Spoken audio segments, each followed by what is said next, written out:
là cái nhà đây cái sinh để cho đi qua ở các lối ngặt vàng bao nhiêu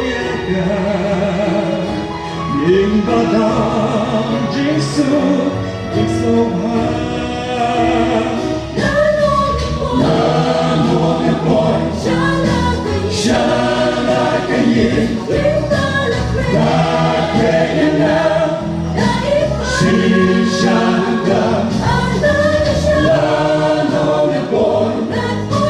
Shayin Bang Jesus nan yo datang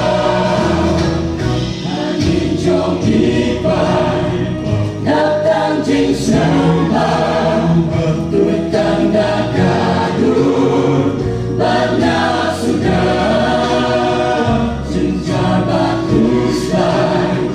hantar indunong ya umat sukses onyak baru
Jesus, Jesus,